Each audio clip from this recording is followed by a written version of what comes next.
I hope सभी अच्छे होंगे। तो आज की क्लास में हम बात करने वाले हैं इगोरा रॉयल की सेकंड फैमिली के बारे में। ठीक है, सॉरी, स्कॉस्कोव की सेकंड फैमिली के बारे में। लाइव हो रहा है, कुछ जो वर्ड होता है ना गलती से निकल जाते हैं, उसको इग्नोर मारना। तो आज का हमारा टॉपिक जो रहने वाला है वो है स्कॉस्कोव का एसेंसिटी। एसेंसिटी जो है स्कोस्कोव की सेकंड फैमिली है जो अमोनिया फ्री कलर ट्यूब्स होती है। तो इसी को हम पढ़ने वाले हैं। इसका मिक्सिंग रेशियो क्या रहता है, कितने लेवल लिफ्टिंग करती है, डेवलपर इसके अंदर कौन से रहते हैं, और साथ में मैं इसके अंदर ब्लॉन्डर के बारे में बताने वाला हूँ। कौन सा ब्लॉन्डर आता है स्कोस्कोव के अंदर, वो भी मैं बताने वाला हूँ। क्लास को स्टार्ट करें। चलिए तो क्लास को स्टार्ट करते हैं।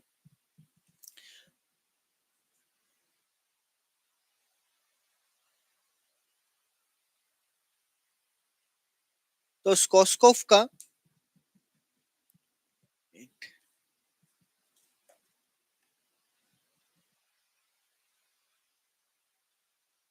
तो स्कोस्कोव का हम यहाँ पर कल जो हमने पढ़ा था वो हमने इगोरा रॉल के बारे में पढ़ा था। अब इगोरा रॉल के अंदर मतलब जो हमारा इगोरा के कलर ट्यूब्स होता है उसी के नाम से क्या है हमारा ब्लॉन्डर भी आता है, जिसको हम इगोरा वेरियो के नाम से जानते हैं। इगोरा वेरियो जो है ये हमारा प्रिलाइटनर है। अब ब्लॉन्डर नहीं बोलेंगे हम, ठीक है, प्रिलाइटनर बोलेंगे, क्योंकि जब तक हम वैला की बात कर रहे थे ब्लॉन्डर बोल रहे थे। अब हम यहाँ पर प्रिलाइटनर बोलेंगे।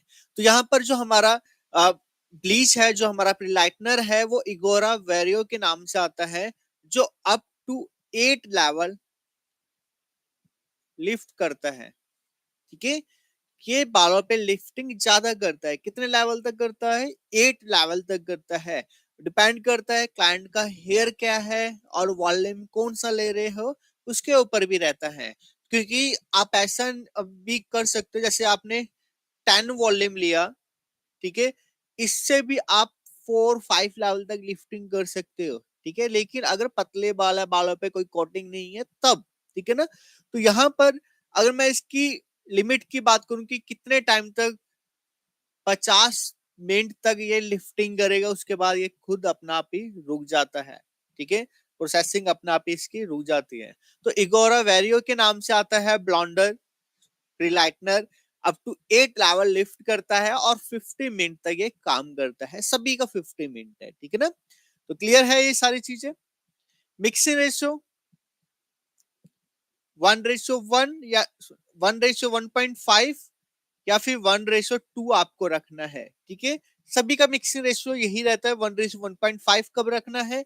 जब आप वहां पर फ्री हैंड काम कर रहे हो तो 1:1.5।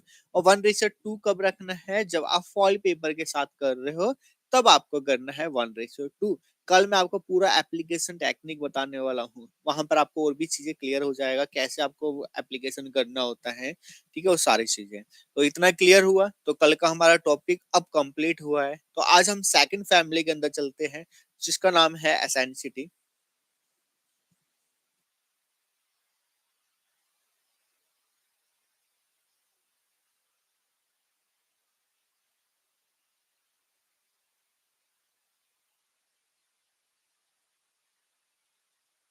तो स्कोस्कोव की एसेंसिटी जो है अमोनिया फ्री कलर ट्यूब्स होती है।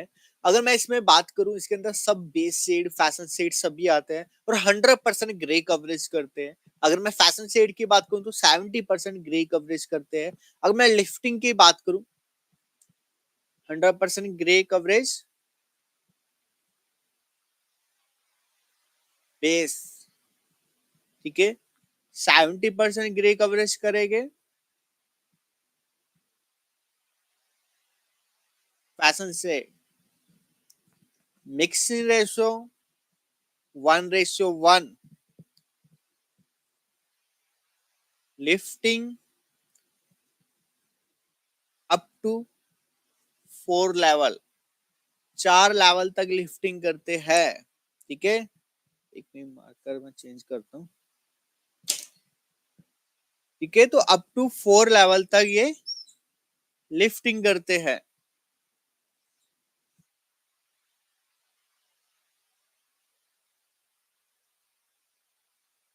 क्लियर है?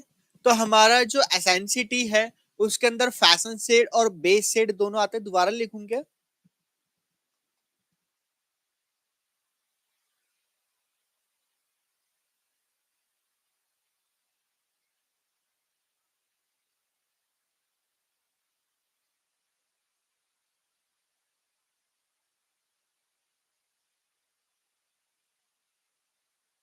100% ग्रे कवरेज करते हैं, ठीक है, जीवी लिख रहा हूं। 70% ग्रे कवरेज करते हैं fashion shade. Mixing ratio 1:1। Timing जो है 30 to 45 minute.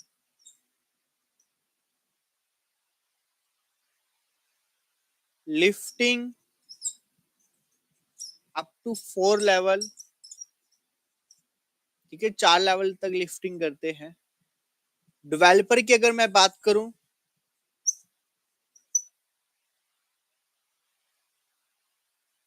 8 volume, 18 volume, 28 volume, 38 volume, ठीक है। ये वॉल्यूम इसके अंदर आते हैं, मतलब इसके खुद के एक डेवलपर्स रहते हैं। कौन कौन से है? 8 वॉल्यूम, 18 वॉल्यूम, 28 वॉल्यूम और 38 वॉल्यूम, मतलब दो दो आप यहाँ पर माइनस कर दो, ठीक है। 10 वॉल्यूम आता है, 8 बोलो। 20 आ रहा तो इसमें 18 आता है। 30 वॉल्यूम आता है तो इसके अंदर 28 आता है। 40 है तो यहाँ पर 38 है। और 5% कम भी कर सकते हो। जैसे 10 वॉल्यूम में कितना आता है? 3% आता है, तो 2.5%। ठीक है, यहाँ पर हमारा कितना आता है? 6 आता है तो 5.5%। 9 आता है तो 8.5%। 12% आता है तो 11.5%। ठीक है, तो यहाँ पर हमारा परसेंटेज 2.5 इस टाइप का रहेगा और वॉल्यूम जो होता है वो ये रहता है। तो एसेंसिटी के अंदर बेस सेट फैशन सेट दोनों आते हैं। डेवलपर इसके अलग रहते हैं, इसी के डेवलपर आपको इसके अंदर यूज करने हैं, अलग से आपको नहीं लेना है। एगोरा रॉयली के मैंने आपको डेवलपर बता देते हैं कौन कौन सा आता है। 10, 20, 30, 40 ये आते हैं, इसके डेवलपर अलग रहते हैं, जो हमारा अलग से इसका काम है। ठीक है, थोड़े माइल्ड रहता है ये वाला डेवलपर। बूस्टर कलर को डिपॉजिट कर सकते हैं? नहीं कर सकते। बूस्टर कलर सिर्फ इस मिक्सिंग के लिए यूज करते हैं, डिपॉजिट के लिए यूज नहीं करते हो। अब करके देखो ना, मैं आपको ये बोल रहा हूँ, जो भी मैं पढ़ा रहा हूँ ना, कि हमें बूस्टर को डिपॉजिट नहीं करना है, करके देखो, पता तो चलेगा आपको होता क्या है। जब मैं आपको बोलता हूँ कि कलर के ऊपर कलर नहीं आता है, कलर के ऊपर कलर करके देखो कि सच में आता है या नहीं आता है। तो ये सारे चीजें ना करके देखो, जब भी तो आपको यकीन होगा मैं सच बोल रहा हूँ या झूठ बोल रहा हूँ, है ना। तो मैं यही बोलूंगा आपको, एक्सपेरिमेंट करना चाहिए। आप स्टैंड लो, क्लाइंट के हेयर पे नहीं करना, आप स्टैंड लो, स्टैंड वालों पे आप करो, आप ट्राई करो। ठीक है, ट्राई करोगे तभी तो आपको क्लियर होगा।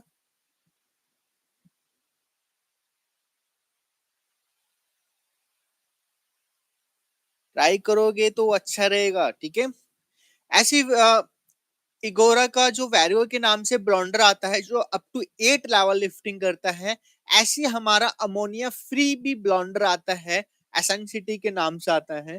तो एसेंसिटी का जो हमारा अमोनिया फ्री ब्लॉन्डर है, मतलब प्रीलाइटनर है, वो हमारा अप टू 7 लेवल लिफ्टिंग करता है। ऑन स्कैल्प है। ऑन स्कैल्प मतलब इसको हम स्कैल्प पे यूज कर सकते हैं। तो अगर आपको स्कैल्प पे यूज करना है तो आप 10 वॉल्यूम और 20 वॉल्यूम से यूज कर सकते हो, या फिर आप 8 वॉल्यूम या 18 वॉल्यूम से आप इसको यूज कर सकते हो। ठीक है ना। तो हमारा एसेंसिटी के अंदर अमोनिया फ्री भी रिलाइटनर आता है, जो आप यूज कर सकते हो।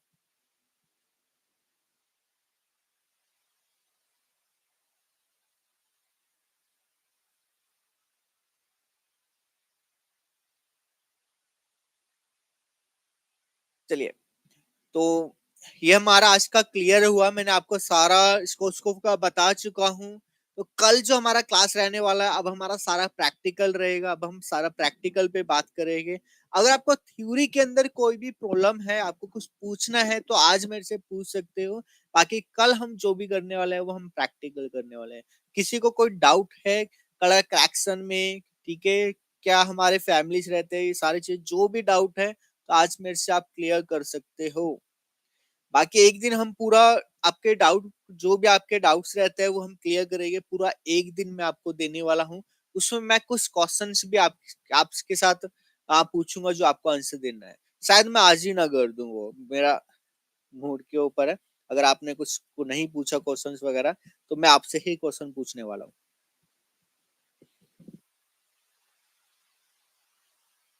चलिए, तो मुझे लगता है मैं ही पूछ लेता हूँ, क्योंकि आपके माइंड में वो क्वेश्चंस आ ही नहीं रहे होंगे। ठीक है, क्योंकि आप अगर बिल्कुल फ्रेशर हो ना, तो भी आपके माइंड में क्वेश्चन नहीं आते हैं। और आपने अगर कोई वर्क ही नहीं करा है सलोन के अंदर, क्लाइंट के ऊपर कुछ काम ही नहीं करा है कलरिंग का, तो भी आपके कोई भी डाउट नहीं निकलेंगे। तो मैं वो चीज वैसे क्लियर करता रहता हूँ साथ के साथ, कि आपको ऐसा नहीं करना है वरना गलत हो जाएगा वो सारी चीजें। ठीक है, आज हम छोटे छोटे पॉइंट को लेके चलते हैं। तो आज का ना, मैं आप सभी को बोल रहा हूँ, ये जो लास्ट में जो हमारे क्वेश्चन चल रहे हैं ना, ये ना हर एक वीडियो को देखो करो। ठीक है, हर एक वीडियो के नहीं देखते तो इस वीडियो को आपको जरूर देखना है, क्योंकि मैं ऐसे पॉइंट के बारे में बात करने वाला हूँ जो आप गलती करते हो। ठीक है, तो उसी पॉइंट के बारे में मैं बात करूंगा। तो इंपॉर्टेंट पॉइंट है, इसको आप लिख भी सकते हो, जो भी मैं आपसे क्वेश्चन पूछ रहा हूँ।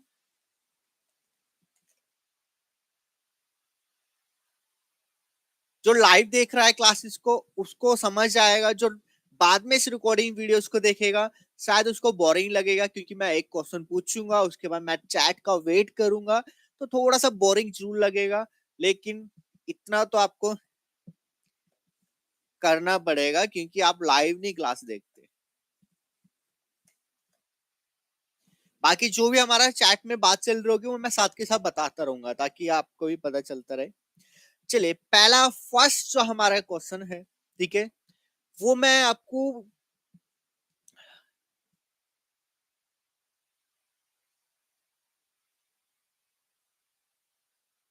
रेड प्लस ऑरेंज को जब हम मिक्स करते हैं, तो हमारे क्लाइंट के हेयर पे वार्म रिफ्लेक्शन नजर आती है या कूल रिफ्लेक्शन नजर आती है। जब हम रेड प्लस ऑरेंज को मिक्स करेंगे, तो कूल रिफ्लेक्शन नजर आएगा या वार्म। क्लाइंट को अगर वार्म कलर चाहिए, तो हमें ये कलर करना है या कोई कूल कलर करना है।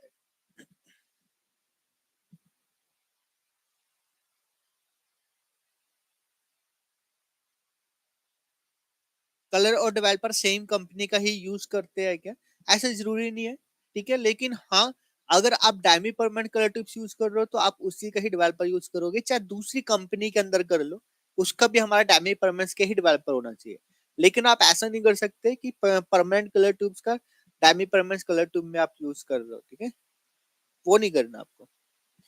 ठीक है, वार्म ही करना है। ओके, तो यहाँ पर हमें अगर क्लाइंट वार्म शेड्स मांगता है, ठीक है, चाहता है, तो हमें वार्म शेड ही करना होगा। अब हम बात करते हैं, जब हम कलरिंग करते हैं, ठीक है, हम क्लाइंट के बालों पे कलरिंग कर रहे हैं, क्या हमें हर बार अंडरकोट को न्यूट्रलाइज करना जरूरी है? न्यूट्रलाइज का मतलब होता है जो हमारा अंडरकोट होता है उसको कट करना जरूरी है क्या हर बार जब हम लाइटनर यूज करते हैं, ब्लीच यूज करते हैं? क्या हमें ऐसी हर बार टोन लेना जरूरी है? जैसे पॉइंट, जैसे येलो दिख रहा है तो हमने वॉलेट ले लिया, ऑरेंज दिख रहा है तो हमने ब्लू ले लिया, हर बार ये जरूरी है? नहीं, बिल्कुल भी जरूरी नहीं है, क्योंकि क्लाइंट के ऊपर है ना, क्लाइंट कैसे शेड चाहता है। क्लाइंट वार्म शेड चाहता है, तो आपको न्यूट्रलाइज नहीं करना है। ठीक है ना, तो आप वहां पर वार्म शेड को ही सीधा ऐड कर दोगे। ठीक है, चलिए नेक्स्ट हमारा जो क्वेश्चन है, हमने जैसे 5 नंबर का कलर किया, ठीक है, क्लाइंट के पूरे बालों पे 5 नंबर का कलर कर दिया, और 5 नंबर कलर करने के बाद अब क्लाइंट कहता है कि मुझे हाईलाइटिंग चाहिए। ठीक है, वहां पर क्लाइंट को ब्लीच यूज नहीं करना है, मतलब रिलाइटनर यूज नहीं करना है। तो क्या ये हो सकता है? हम कलर्ड हेयर के ऊपर हम बिना प्रिलाइटनर के हम लिफ्टिंग कर सकते हैं?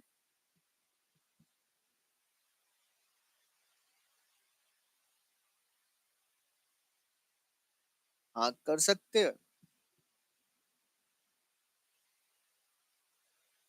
जो भी बोल रहा है हाँ कर सकते हैं, तो हम सिर्फ मैग्मा के साथ कर सकते हैं। मैग्मा जो हमारा क्या करता है, लाइटनिंग और टॉनिंग दोनों एक साथ काम करता है, उसके साथ कर सकते हैं। लेकिन वैसे नहीं कर सकते हम, ठीक है, हमें वहां पर ब्लीच ही यूज करना पड़ेगा। हम डायरेक्ट कलर ट्यूब के साथ लिफ्टिंग नहीं कर सकते।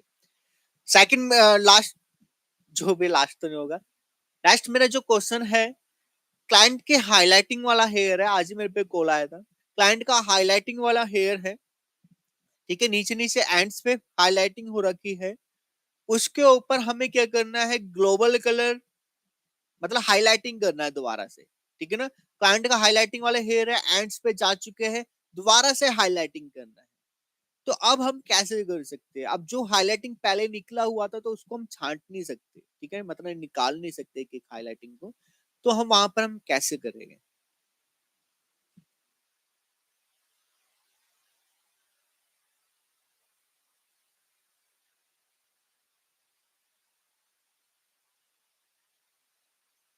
कलर ट्यूब्सिंग वहां पर हमें कैसे करना है, पहले हम क्या करेंगे, जो भी हमें मतलब हमें हाईलाइटिंग करना है, ठीक है, उसको हम वेव निकालेंगे। हम वहां पर प्रिलाइटनर यूज करेंगे, ठीक है, जो भी हमारा फॉइल है उसको प्लेस कर देंगे। बाकी का जो हेयर बचा है उस पे हम क्या करेंगे, ग्लोबल कलर करेंगे, ठीक है। पूरे बालों पे हम क्या करेंगे, ग्लोबल कलर, क्योंकि अभी हमारा जो नीचे वाला एंड्स है ना, उस पे भी क्या किया हुआ है, हमने पुरानी हाईलाइटिंग कर रखी है, उसको भी हमें कवर करना है। उसको कवर करने के बाद अब आपको क्या करना है, रिंस करना है। रिंस करने के बाद जो आपने फॉइल प्लेस किया था, जो फॉइल पेपर लगाया था, ठीक है, जो आपने वेविंग निकाला था, उसको आपने पूरा कवर किया हुआ था फॉइल पेपर के साथ, उसको अब आपको ओपन करना है। ओपन करने के बाद अब आपको कलर को डिपॉजिट करना है, ठीक है ना।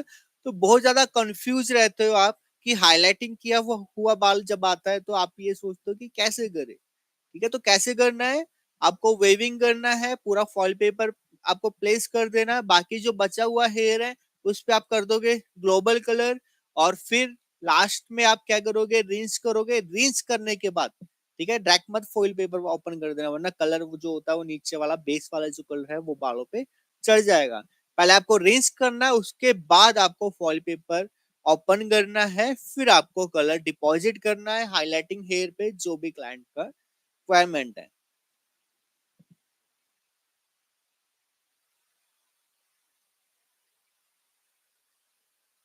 चलिए, तो नेक्स्ट मेरा क्वेश्चन है, क्या हम ब्लॉन्डर के अंदर हम कलर ट्यूब को मिक्स कर सकते हैं?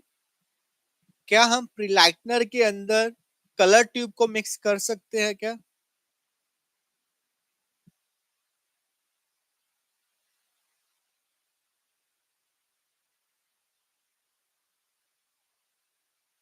नहीं कर सकते, हाँ जी कर सकते हैं, बहुत बढ़िया नीरू जी।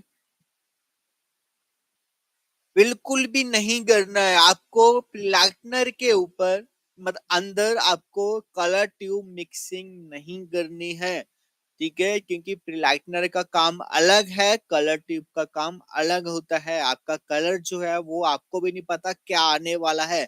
अगर आप प्रिलाइटनर के अंदर कलर ट्यूब मिक्स करते हो तो किसी को भी नहीं पता है कलर क्या आने वाला है, ठीक है ना।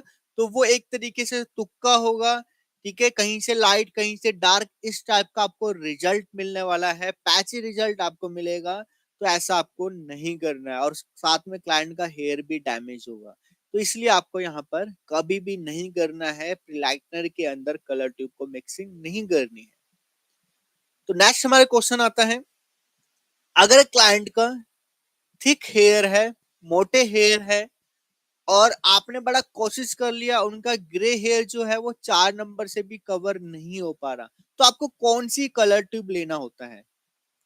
4 नंबर से अगर ग्रे कवरेज नहीं हो रहा है तो आप वहां पर कौन सी कलर ट्यूब लोगे? 4.00, बिल्कुल आप इंटेंस वाली कलर ट्यूब लोगे, ताकि वो ग्रे कवरेज जो है वो अच्छे से कवर कर दे। तो आप वहां पर 4.00 लोगे अगर थिक हेयर है और ग्रे हेयर आपको कवर करना है, तब आपको ऐसा करना पड़ेगा, ठीक है। नेक्स्ट मेरा क्वेश्चन है, हमारे पास परमानेंट कलर ट्यूब्स है, परमानेंट कलर ट्यूब्स आप कोई भी कंपनी की मान लो, साथ में हमारे पास जो डेवलपर है वो माइल्ड है, डैमी परमानेंट कलर ट्यूब्स के डेवलपर है। क्या हम परमानेंट कलर ट्यूब्स के अंदर डेवलपर जो माइल्ड होते हैं उसको हम डिपॉजिट मतलब मिक्सिंग कर सकते हैं या नहीं कर सकते? परमानेंट कलर ट्यूब्स के अंदर माइल्ड डेवलपर मिक्सिंग कर सकते हैं या नहीं?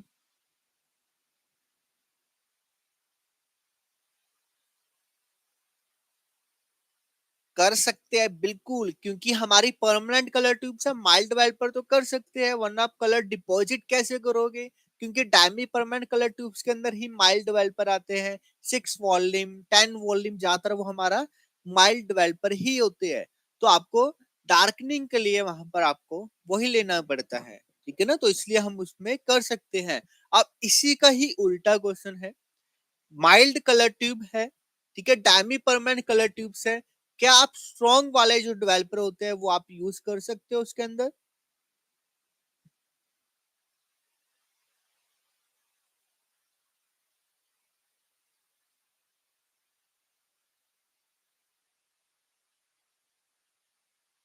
नहीं कर सकते। स्ट्रॉन्ग कलर ट्यूब के अंदर आप माइल्ड जो डेवलपर्स रहते हैं, ठीक है, वो आप यूज कर सकते हो, लेकिन आप जो माइल्ड कलर ट्यूब्स होती है उसके अंदर आप स्ट्रॉन्ग वाले डेवलपर आप यूज नहीं कर सकते। इस चीज का आपको ध्यान देना है।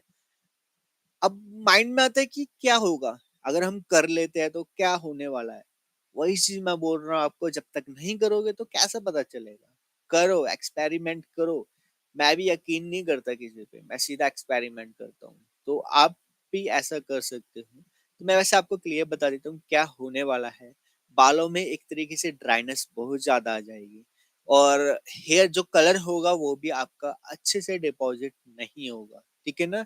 तो इसलिए आपको नहीं करना। एक तरीके से कोटिंग वाला काम करने वाला है, वो बालों पे एक कोटिंग का काम करेगा। कलर बहुत ज्यादा तरीके से ड्राइनेस आ जाएगी, ठीक है ना? तो इसलिए नहीं करना है।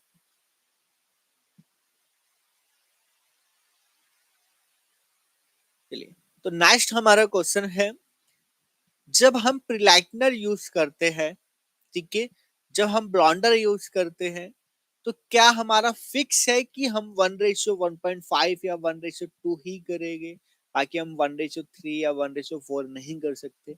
ऐसा कुछ रूल है कि वो फिक्स है खाली?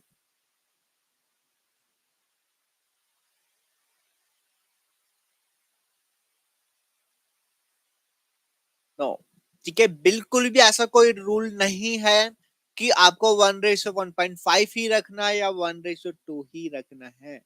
अगर क्लाइंट का हेयर बहुत ज्यादा डैमेज है और आप वहां पर हल्की सी लिफ्टिंग चाहते हो, तो आप 1:3 1:4 भी आप मिक्स रेशियो कर सकते हो। ऐसा कोई फिक्स नहीं है, 1:4 भी नहीं, 1:5 भी आप कर सकते हो। तो ऐसा कोई फिक्स नहीं है, वो आपको समझना है कि आप टेक्निक क्या कर रहे हो, कि आप कौन से बालों पे वर्क कर रहे हो, ठीक है? तो वो चीज समझना है। और आप प्रिलाइटनर का जो यूज होता है वो आप डेवलपर को आप आगे पीछे भी कर सकते हो, ठीक है ना? कोई ऐसा कोई फिक्स नहीं होता, इस चीज का आपको ध्यान रखना है। कुछ चीजें जो होती है वो आपको समझ के करनी है, जो मैंने पढ़ाया है, और साथ के साथ मैं ये जो क्वेश्चंस कर रहा हूँ ये भी बहुत ज्यादा इंपॉर्टेंट रहते हैं। तो हमें जब भी हम कलरिंग करते हैं, फर्स्ट स्टेप हमारा क्या होगा? पहला स्टेप हमारा क्या रहेगा? चाय कॉफी वगैरह छोड़ के, ठीक है, फर्स्ट स्टेप हमारा क्या रहने वाला है? जब हम कलरिंग करते हैं तो क्लाइंट से जो हमें बात करनी है, क्या करना है वो?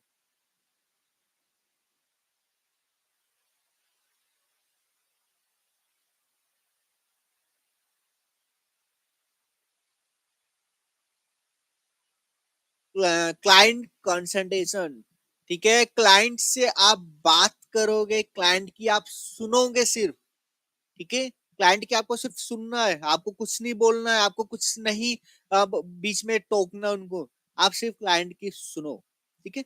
मैं आपको ना एक चीज बता रहा हूँ, एक क्लाइंट कंसल्टेशन जो होती है ना बहुत ज्यादा इंपॉर्टेंट रहती है। अगर आपको ना क्लाइंट बढ़ाने अपने सलोन के अंदर, मैं कुछ टिप्स आपको बता रहा हूँ। जैसे आपके पास ना क्लाइंट आया, फर्स्ट टाइम आया, ठीक है, पहली बार आपके पास कोई क्लाइंट आया है। अब पहली बार में ना आप आपका क्लाइंट ना डर के आया है। एक तरीके से मैं बताऊँ ना, क्लाइंट आपके पास पहली बार सैलून में आया है ना, वो एक छोटी सर्विस लेगा, बड़ी सर्विस लेने नहीं आया वो। या फिर थ्रेडिंग लेगा या फिर हेयर कटिंग लेगा, तो इस टाइप की सर्विस लेगा, ठीक है? तो फर्स्ट टाइम आपके आपके पास क्लाइंट आया है ना, तो उनको क्या बोलना है, एक तो फर्स्ट अपने बारे में बताना है आपको। अपने बारे में बताना है कि मैं हेयर ड्रेसर हूँ, कितना मुझे एक्सपीरियंस है, पकाना नहीं है, सिर्फ अपना छोटी-सी लाइन में फटाफट बता के खत्म कर देना है। उसके बाद आपको क्या करना है, क्लाइंट का पूरा लुक मत चेंज कर देना। क्लाइंट कटिंग करवाना है और ऐसी कटिंग दे दी क्लाइंट को, बिल्कुल ही ऐसा लग रहा है कि देखो, फर्स्ट टाइम कोई कटिंग कर देगा ना अलग से, एकदम से लुक ही पूरा चेंज कर दोगे ना, थोड़ा अजीब लगता ही है, सबको लगता है। इसलिए फर्स्ट टाइम आपके पास क्लाइंट आया है ना, उसको एकदम से ही मत बोलो ये करा लो मैम, आप कटिंग करा लो, आप कलरिंग करा लो, आप स्मूथनिंग करा लो। हम ज्यादातर क्या करते हैं, ऐसे करते हैं, ठीक है? एक के बाद एक सर्विस एक ही दिन सोचते हैं हम, आप ये भी करा लो, वो लो। वो नहीं करना। आपको क्या करना है, क्लाइंट आपके पास आया, आपको वही कटिंग आप रिपीट कर सकते हो। क्लाइंट की सुनो, क्लाइंट किस टाइप का कटिंग चाहता है, तो ज्यादातर तो वही रिपीट करो। वही रिपीट करने के बाद देखो, एक जो इम्पोर्टेंट पॉइंट रहता है ना, वो लास्ट में रहता है। लास्ट में मतलब, आप क्लाइंट से जब बातें करते हो ना, आप कटिंग करते करते जितना मर्जी बातें कर लो, ठीक है, बेकार है। लेकिन लास्ट वाला जो पॉइंट रहता है ना, वो आपके क्लाइंट के माइंड में रहता ही है। तो कटिंग करने के बाद लास्ट में आपको कुछ ऐसे वर्ड्स जरूर बोलना होता है, जैसे आपने क्लाइंट को बोल दिया कि मैंने अभी जो कटिंग करा है, वो आपका जो नेचुरल जो पहले कटिंग हो रखा था, वही मैंने कटिंग करा है। लेकिन नेक्स्ट टाइम अगर आप आओगे, तो आपके फेस के अकॉर्डिंग हम कटिंग करेंगे, ठीक है? आपका फेस इस टाइप का है, ठीक है? ऐसे ऐसे एक्टर है जिन्होंने कटिंग करवा रखी है, तो उनकी फोटोज वगैरह दिखा सकते हो। तो आप क्लाइंट को बोल सकते हो, आप नेक्स्ट टाइम जब आप आओगे, तो हम इस टाइप का आपको लुक देने वाले हैं कटिंग के अंदर। अब 2 महीने के बाद क्लाइंट की प्लानिंग चल रही है कि मुझे कटिंग करवाना है। अब वो सोच रहे हैं कौन से सलोन के अंदर जाओ, कौन से सलोन सबसे पहले उसके माइंड में आएगा, वही सलोन सबसे पहले माइंड में आने वाला है, जो आपने बोली थी बात कि मैं आपका लुक जो है वो पूरा चेंज करने वाला हूँ कटिंग के साथ, आपके फेस पे ऐसा लगेगा, वो लगेगा, आएगा ना? वो आपके पास रिपीट आएगा। आपने क्या किया, क्लाइंट को रिपीट बुलाया। अब रिपीट बुलाने के बाद आपने कटिंग कर दिया। कटिंग करने के बाद आप क्या बोल सकते हो, मैम आप इस कटिंग के अंदर अगर आप इस टाइप की कलरिंग करवाओगे ना नेक्स्ट टाइम, तो बहुत अच्छा लुक आने वाला है। ये वाला कलरिंग जो होगा, वो आपके फेस के अकॉर्डिंग, आपका जो पैशन है उसके अंदर वो सारी चीजें चल जाएगा।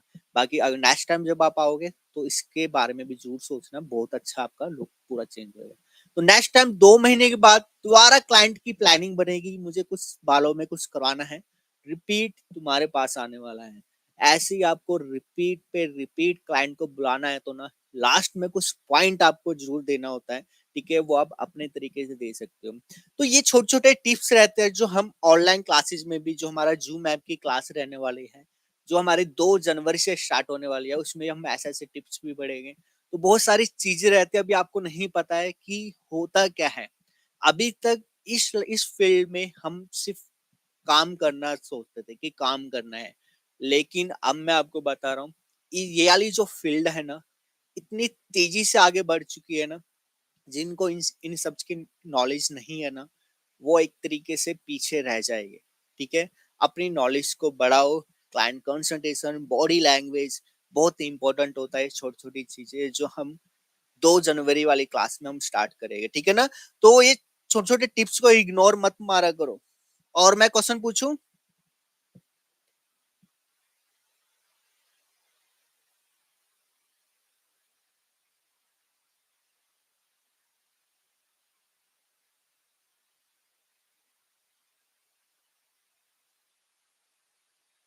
ग्लोबल कलर ट्यूब में एक चुटकी ब्लॉन्डर दे सकते हैं, नहीं देना, वो गलती से मेरे मुंह से निकल गया था, ठीक है? नहीं देना। हम सलोन में ऐसा करते हैं, लेकिन नहीं करना चाहिए।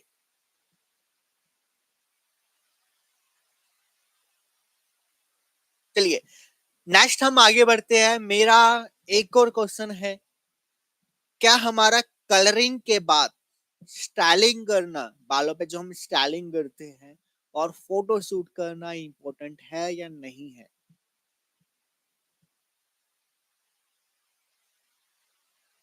कलरिंग के बाद स्टाइलिंग इम्पोर्टेंट है या नहीं है फोटोशूट वगैरह?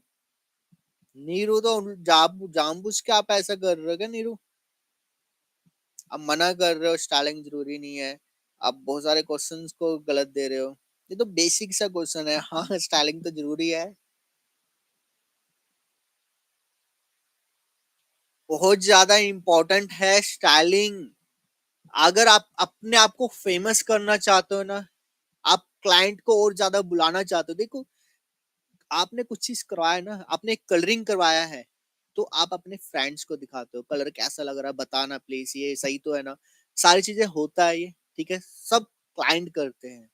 अगर आपने कलरिंग करी है, उसके बाद स्टाइलिंग नहीं करा, तो क्लाइंट उसी टाइम आपके क्लाइंट क्या होगा, बाहर जाएगा और सबसे ज्यादा दिखाएगा मेरा कलर देख। पहले दिन तो दिखाता ही है ना। तो वो जो स्टाइलिंग होती है ना, बहुत इंपॉर्टेंट होती है आपके लिए भी, क्योंकि आप फोटो शूट करोगे, सोशल मीडिया पे डालोगे, आपके लिए भी इंपॉर्टेंट है। क्लाइंट को जब आप मार्केट में जाता है वो, ठीक है, अपने घर पे जाता है, तो आपका वर्क जो है ना उसको दिखाता है, ठीक है ना। इससे क्लाइंट आपके पास आएगा। अगर आप ये चीजें इग्नोर करोगे ना, क्लाइंट को जल्दी या छोड़ो, जल्दी है तो जल्दी वाली स्टाइलिंग कर लो, बड़े बड़े सेक्शन लेके कर लो, लेकिन स्टाइलिंग जरूरी है। 5 मिनट में स्टाइलिंग हो जाती है, 2 मिनट में भी स्टाइलिंग हो जाती है, ठीक है। तो वो वाली स्टाइलिंग कर लो, लेकिन स्टाइलिंग इंपॉर्टेंट है।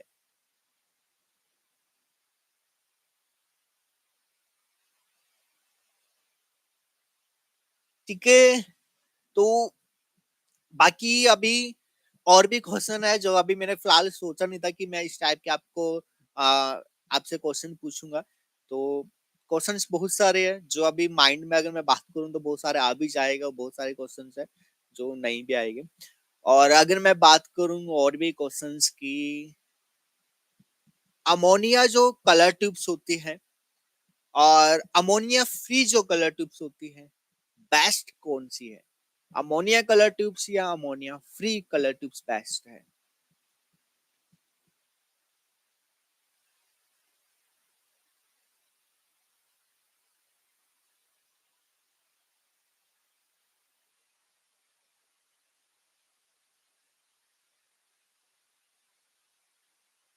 अब आप बोल रहे हो कि अमोनिया कलर ट्यूब्स बेस्ट है। मैंने आपको बोला है क्योंकि अमोनिया कलर ट्यूब बेस्ट होता है, हमारी बॉडी के अंदर भी हमारा अमोनिया बनता है, तो इसलिए आपको मैंने बोला था बेस्ट है। लेकिन दोनों कलर ट्यूब बेस्ट है। अगर मैं अमोनिया फ्री कलर ट्यूब्स की बात करूं, किसी की सेंसिटिव स्कैल्प है, ठीक है, तो आप अमोनिया फ्री यूज करोगे अगर उनके बालों पे अमोनिया सूट नहीं कर रहा तो, ठीक है ना। तो आप ऐसा कर सकते हो।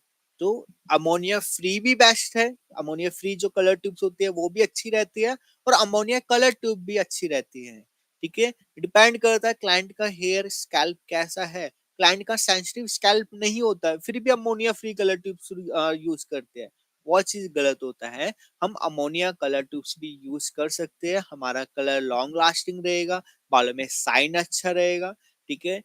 हम अमोनिया फ्री यूज करेंगे तो वो बल्कि एक तरीके से लास्टिंग भी कम रहती है उसकी। तो ऐसा जरूरी नहीं है कि हमारा अमोनिया फ्री ही जो है वो बेस्ट है। कहीं आप जाओ और बोलो कि मुझे तो विकास सर ने बोला था अमोनिया फ्री कलर ट्यूब जो होती है वो बेकार होती है, ऐसा नहीं है, ठीक है। ओके, एक और मेरा क्वेश्चन है। मेरा जो नाम है अभी तक कौन नहीं जानता था? मेरा नाम कौन नहीं जानता था?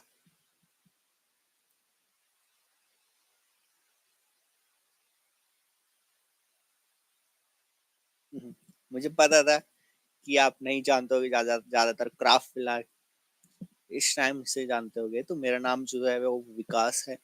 पूरा नाम की बात करूं तो विकास सैनी, ठीक है।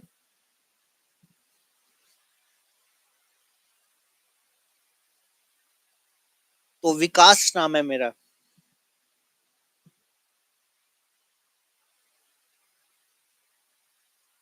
मेरा नाम विकास है, और मुझे इस फील्ड के अंदर 9-10 साल, मतलब देखना पड़ेगा कितना हो गया, लगभग 9 साल तो हो चुके हैं। इस फील्ड में मैंने जो स्टार्टिंग से मेहनत करी है ना, तो जैसे आप लाइव आ रहे हो, जो आप सीख रहे हो, मैंने भी कुछ इसी टाइप की मेहनत करी है, ठीक है?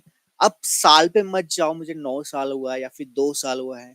मैं 2 साल में इतनी चीज़ें सीख चुका था, इतनी चीज़ें गूगल सर्च कर चुका था कि कोई 5 साल का, 10 साल का जो एक्सपीरियंस मेरे सामने आता था, वो भी यही सोचता था बहुत नॉलेज है, ठीक है?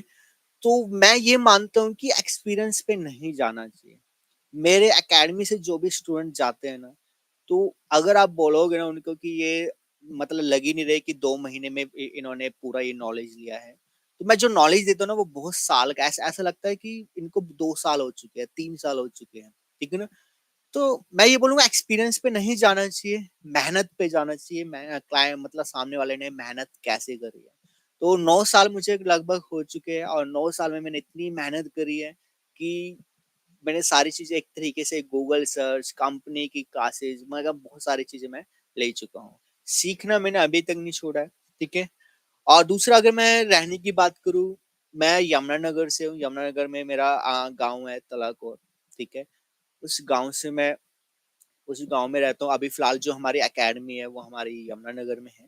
तो आप कोई भी क्लासेस को जॉइन करना चाहते हो तो आप यमुनानगर में आप आ सकते हो। अगर मैं जॉब की बात करूँ तो मैंने बहुत जगह जॉब करा है, गीतांजलि में करा है, ऑरेंज इंटरनेशनल में करा है, वीएलसीसी में करा बहुत जगह मैंने जॉब करा है। पंजाब, हरियाणा, दिल्ली, फरीदाबाद मैंने बहुत उत्तराखंड में भी जॉब करा हुआ है। तो बहुत जगह जॉब करा है, हर जगह से मैंने एक्सपीरियंस लिया है। सिर्फ मुझे टीचिंग का ही एक्सपीरियंस नहीं है, मुझे वर्क का भी एक्सपीरियंस है। एक होता है कि पढ़ाना आता है, ठीक है, काम करना नहीं आता। तो मैंने दोनों वर्क किए हैं, मैंने टीचिंग करी है, एकेडमी लाइन में भी मैं गया हूँ, टीचिंग लाइन में भी मैं गया हूँ और साथ में मैंने सैलून वर्क भी करा है, क्लाइंट को हैंडल किया है। तो ये सारी चीज़ें करा है, ठीक है ना? तो आज मैंने अपने बारे में आपको बताया है और बाकी मैं स्ट्रगल की बात करूँ तो मेरे पीछे फैमिली बैकग्राउंड से भी इस फील्ड में नहीं है। मैं पहले ही एक ऐसा बंदा हूँ, ठीक है, जो मैं इस फील्ड में आया हूँ, ठीक है? तो ये छोटी-छोटी चीज़ें मैं आपको आज शेयर कर रहा हूँ। अब आपको भी पता है अगर फर्स्ट टाइम कोई हमारे फील्ड में पुराने टाइम से भी कोई नहीं है तो पहली बार कोई बंदा जाता है तो उसको क्या-क्या चीज़ें फेस करना पड़ता है, फ्रेंड्स क्या बोलते हैं, आप सभी को पता होगा, ठीक है? तो मेरे साथ भी वही सारी चीज़ें होता था कि ये बोलते थे कि अच्छा मेरे बाल काट दे, ये कर दे, वो कर दे। तो ये सारी चीज़ें मैंने भी फेस करी हुई है। तो मैं भी आपको यही बोलना चाहूँगा आप मेहनत करते रहो और साथ के साथ आप जितना भी आपको नॉलेज है, उसको साथ के साथ आगे गेन करते रहो। डेली एक नया कुछ सीखो, तो आपको कोई नहीं रोक सकता आगे बढ़ने के लिए, ठीक है? वो सारी चीज़ें आपको करना है, ठीक है?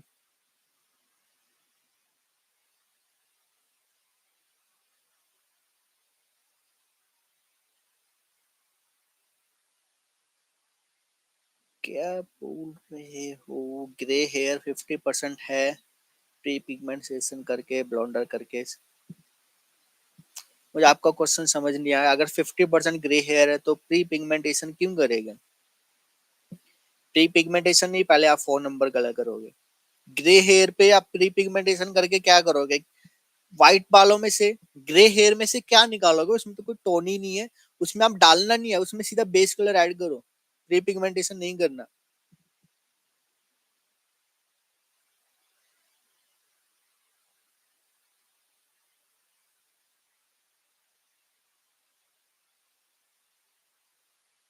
बिल्कुल, बहुत सारी चीज़ें फेस करना होता है और अगर मैं बात करूँ ना सिखाने की भी मैं बात करूँ, आप जॉब करते हो, बहुत जगह आपने जॉब करा होगा, कोई भी नहीं सिखाने वाला। अगर मैं बात करूँ ना, तो मैं जहाँ भी जॉब करता था, कोई सिखाता नहीं था। मैंने बहुत बार अकेडमी जॉइन करने के बाद भी मैंने बहुत ज़्यादा पैसे कहीं-कहीं दिया है। अलग से भी मैंने सीखा है क्योंकि अकेडमी में भी बहुत जगह अकेडमी ऐसी है, सब अकेडमी के बारे में नहीं बात करूँगा। बहुत सी अकेडमीज़ ऐसी है जो 1-1 डेढ़-डेढ़ लाख रुपए ले रहे हैं और सिखाते कुछ भी नहीं है, ठीक है? तो अकेडमी जॉइन करने के बाद भी मैंने बाहर से भी मैंने पैसे दे के सीखा, तो वो भी नहीं सिखाया जाता और उसके बाद सैलून में अगर कोई भी आपका सीनियर हेयर ड्रेसर है, वो भी आपको नहीं सिखाते हैं, ठीक है? ज़्यादातर, ठीक है? सभी की बात नहीं कर रहा, ज़्यादातर ऐसे होता है। तो आपको खुद से मेहनत करनी है, ठीक है? मैंने लाइव क्लासेस के अंदर कैमरा हमारा ऑफ हो चुका है, मैं ऐसे ही बोल देता हूँ। मैंने लाइव क्लास के अंदर आपको इतना कुछ सिखा चुका हूँ, अगर सामने वाला आपका सीनियर हेड ड्रेसर अगर आप कोई भी काम कर रहा है ना, उसको आप अच्छे से समझ जाओगे कि वो कर क्या रहा है, ठीक है? इतना मैं आपको समझा चुका हूँ, अब आपके ऊपर आपको किस तरीके से आगे बढ़ना है, आप सिर्फ देख के पकड़ सकते हो, आप जो भी कोई काम कर रहा होगा, ठीक है ना? तो हमारा कैमरा ऑफ हो चुका है, अगर आपको कोई भी डाउट हो तो क्लियर कर सकता है, फिर हम क्लास को ओवर करते हैं। बैटरी लो हो चुकी है कैमरे की, तो इसलिए वो ऑफ हो जाता है। 4 नंबर का हेयर है, डाई भी यूज किया है और क्लाइंट को 5 नंबर का कलर करना चाहते हैं तो कैसे करें? विदाउट ब्लॉन्डर नहीं होगा, पहले आपको ब्लीच यूज करना पड़ेगा, 5 नंबर का लिफ्टिंग करना पड़ेगा, उसके बाद आपको कलर डिपॉजिट करना है। डायरेक्ट नहीं आ पाएगा, पैची रिजल्ट आएगा। कलर के ऊपर कलर ही नहीं आता तो ब्लॉन्ड डाई के ऊपर कैसे आ जाएगा?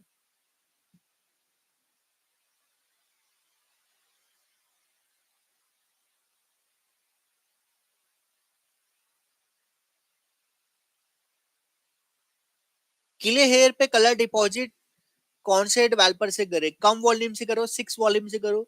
देखो, गीले बालों पे कलर डिपॉजिट नहीं करता। फॉरेंस की वीडियोस देखते हो कि हाँ शैम्पू चेयर पे ही कलर डिपॉजिट कर रहे हैं, ठीक है? उनको छोड़ दो, उनकी टेक्निक्स अलग रहती है, उनको लाइट कलर करना होता है, उनको सिर्फ एक तरीके से पेस्टल टोनिंग करना होता है। आपको यहाँ पर क्या करना है? आपको कलर डिपॉजिट करना है। तो मैं यही बोलूंगा 50% कलर बालों को ड्राई करो, उसके बाद कलर डिपॉजिट करो। अब दोनों तरीके से करके देखो, फिर आप रिजल्ट देखना। क्लाइंट को बुलाना जरूर 2 महीने के बाद, तब पता चलेगा मेन।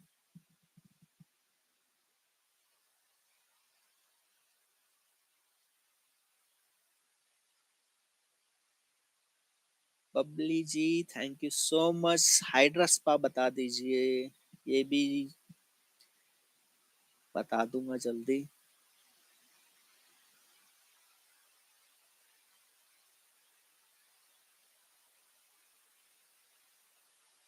जो हमारा कलर ट्यूब है, वेला की जो कलर टच है, उसके अंदर सेमी परमानेंट और डायमी परमानेंट दोनों लिखा रहता है, ठीक है?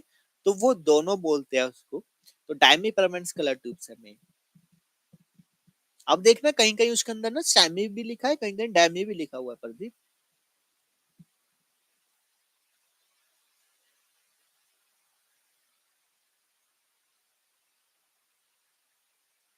कॉस्कोफ के अंदर टोनिंग के लिए कौन सा डेवलपर आता है ना, 8 वॉल्यूम आता है, 10 वॉल्यूम आता है, इसके साथ आप करो।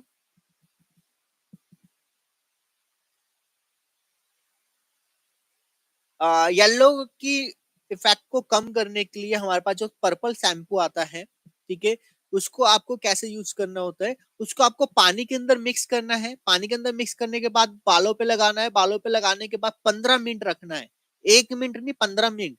उसमें आपको विजिबल चेक करना है कि आपका जो कलर है, जो आपका वार्म अंडरकोट है, वो न्यूट्रलाइज हुआ या नहीं हुआ। जैसे न्यूट्रलाइज हो जाएगा, आपको फिर शैम्पू करना है। बाद में शैम्पू भी जरूर करना है, वरना आपका जो वो वॉलेट शैम्पू होता है ना, वो अंदर रह जाता है उसके अंदर, ठीक है? वॉलेट की टोन देता है, इसलिए बाद में शैम्पू भी करना है।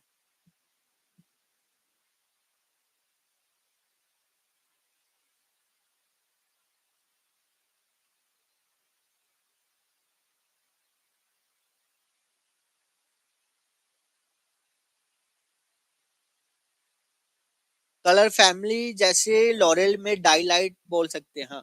जैसे डाईलाइट हो गया, ये हमारी एक फैमिली होती है, ठीक है? डाईलाइट, डायरेचिस।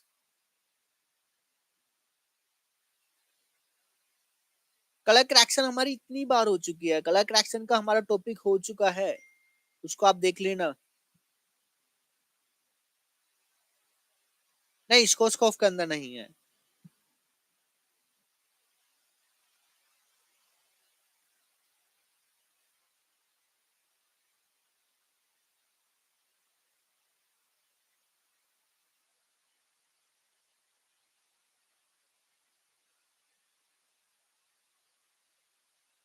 चलिए हम क्लास को यहीं पर ही ओवर करते हैं, ठीक है? Bye, good night.